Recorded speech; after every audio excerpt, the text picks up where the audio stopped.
What happens when Russia aids a group that controls the entire Red Sea? It's a strategic move, yet one fraught with threats from the West. Recently, Russia announced its willingness to provide anti-ship cruise missiles to the Yemeni Houthis after relations between the U.S. and the Houthis became strained. By supporting the Houthis, Russia aims to replace Western influence in the Red Sea. This support could be the quickest way to achieve that goal. However, the question remains: can Russia withstand the repercussions of this bold strategy? Let's find out. Recent geopolitical developments have highlighted Russian President Vladimir Putin's intentions to provide the Yemeni Houthis with anti-ship cruise missiles. This move, burdened with strategic implications, raises the question: why does Putin want to arm the Houthis with such powerful weaponry? The answer to why lies in understanding who Yemeni Houthis are. The Yemeni Houthis have emerged as a formidable force in the protracted conflict in Yemen, wielding significant influence over vast swaths of the country. This group, officially known as Ansar Allah, holds a strategic position along the Red Sea, one of the world's most crucial maritime routes, through which a substantial portion of global oil trade passes. Their control over this region grants them considerable geopolitical leverage, impacting not only regional but also international dynamics. Historically, the Houthis, rooted in the Zaidi Shia sect, have engaged in numerous conflicts, often marked by their resistance against marginalization and external interference. Their struggle can be traced back to their opposition to the Yemeni government, which they accuse of corruption and inequity. Over the years, their insurgency has evolved, gaining momentum and territorial control, especially following the Arab Spring in 2011, which plunged Yemen into deeper turmoil. A significant aspect of the Houthi conflict is their adversarial relationship with Saudi Arabia and its coalition allies. Saudi Arabia views the Houthis as an Iranian proxy, threatening its southern border and regional hegemony. Consequently, Riyadh has led a military coalition since 2015, launching extensive airstrikes and imposing blockades aimed at weakening the Houthi grip on Yemen. Despite these efforts, the Houthis have demonstrated remarkable resilience, maintaining control over key regions, including the capital, Sana'a. The Houthi-Saudi conflict is emblematic of the broader proxy war between Iran and Saudi Arabia, where Yemen has become a battleground for influence. The humanitarian toll has been devastating, with widespread famine, disease, and displacement affecting millions of Yemenis. As the conflict persists, the Houthis remain a pivotal player, their actions and alliances continually reshaping the landscape of Yemen and the wider Middle East. The resolution of this conflict is not only critical for Yemen's future, but also for the stability of the region and the security of global maritime trade routes. So, this was a background of who Houthis are. Now the question arises: why does Russia want to provide them with powerful weapons? Here's a reminder to please like and share the video and subscribe to our channel to watch more videos on Africa's geopolitics, economy, and changing landscape. Let's continue now. Russia's interest in providing powerful weapons to the Yemeni Houthis stems from a multifaceted geopolitical strategy aimed at expanding its influence in the Middle East. By aligning with the Houthis, Russia seeks to counterbalance Western dominance and strengthen its foothold in a region of immense strategic importance. One of the primary reasons behind Russia's support for the Houthis is the strategic significance of the Red Sea. This maritime corridor is one of the world's most critical shipping routes, facilitating a substantial portion of global trade and oil transportation. Control over this region grants significant leverage over international maritime traffic, making the Houthis valuable allies for any power looking to assert influence on global trade routes. By supporting the Houthis, Russia can exert indirect control over this crucial choke point, thereby enhancing its strategic position. Moreover, Russia's involvement in Yemen allows it to challenge Saudi Arabia and its allies, which are closely aligned with Western powers, particularly the United States. Saudi Arabia's intervention in Yemen is viewed by Russia as part of a broader struggle for regional hegemony. By bolstering the Houthis, Russia can undermine Saudi efforts and create a counterweight to the influence exerted by Riyadh and its Western backers.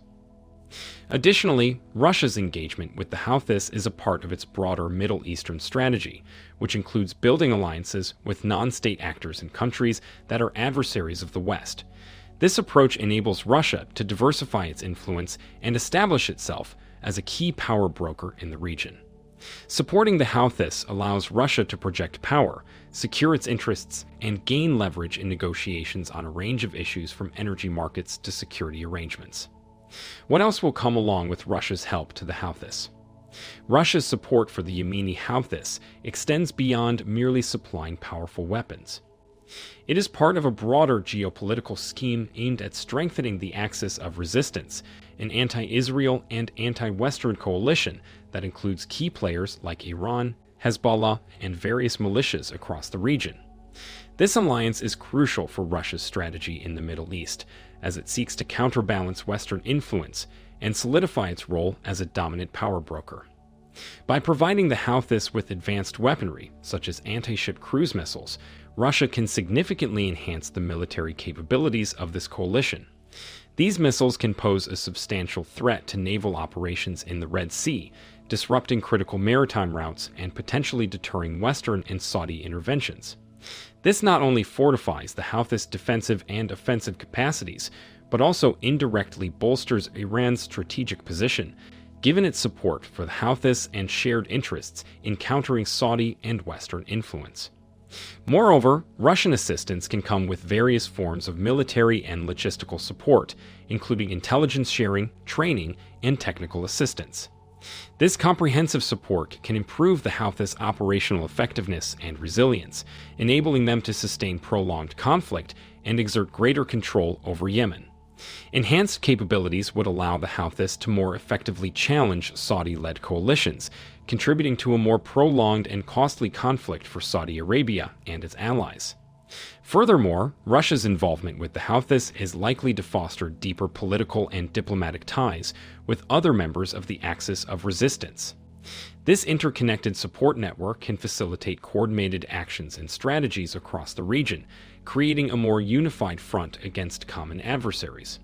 For Russia, this means an expanded sphere of influence and stronger alliances that can be leveraged in broader geopolitical negotiations. So, while on one hand, Russia tries to make its ties better with the Houthis and replace the U.S., how are U.S. Houthis ties going on? While Russia seeks to strengthen its ties with the Houthis and displace the United States' influence in Yemen, the relationship between the U.S. and the Houthis remains highly contentious. Recently, tensions escalated when the U.S. military eliminated 3 unmanned boats operated by the Houthis in the Red Sea. According to the U.S. Central Command, these unmanned surface vessels posed an immediate threat to U.S. and coalition forces, as well as commercial vessels in the region. This incident highlights the adversarial nature of U.S. Houthi interactions and underscores the strategic gap Russia is aiming to fill. The U.S. views the Houthis primarily through the lens of counterterrorism and regional security. The Houthis' actions, such as deploying unmanned boats and other military operations, are perceived as direct threats to the safety of international shipping lanes and the security of U.S. and allied forces. The U.S. military's proactive measures to neutralize these threats reflect a commitment to maintain freedom of navigation and protecting maritime commerce, vital for global trade. Conversely, the Houthis see the U.S. as a primary supporter of Saudi Arabia, their main adversary in the Yemen conflict. U.S. military aid, intelligence, and logistical support to the Saudi-led coalition have significantly influenced the Houthis' strategic calculus, fostering deep animosity. This antagonistic relationship provides a fertile ground for Russia to step in and offer support to the Houthis, presenting itself as an alternative ally. Russia's engagement with the Houthis capitalizes on this friction, aiming to replace Western influence with its own. By supplying advanced weaponry and support, Russia can ingratiate itself with the Houthis, filling the strategic vacuum left by deteriorating U.S.-Houthi relations. This not only enhances Russia's geopolitical leverage but also aligns with its broader strategy of undermining U.S. influence in the Middle East. Summing this up, Russia's long-term goals in the Middle East involve countering Western influence and securing strategic alliances.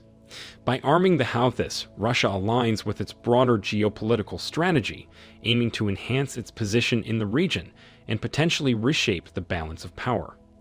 This support enables the Houthis to pose a significant threat to Saudi-led coalitions and Western interests, especially in the critical Red Sea maritime corridor.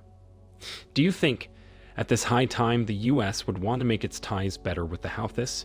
Would they like to change their strategies by any means? Let us know in the comments section. Just to counter Russia, should we expect some change in the U.S. and Saudi Arabia's approach to the Houthis? Do you want to watch more videos like this one? If yes, subscribe to our channel and press the bell icon next to it. We have decided to bring videos on something nobody talks about: African politics, economy, and increasing power. Thanks for watching, and until the next video, stay tuned.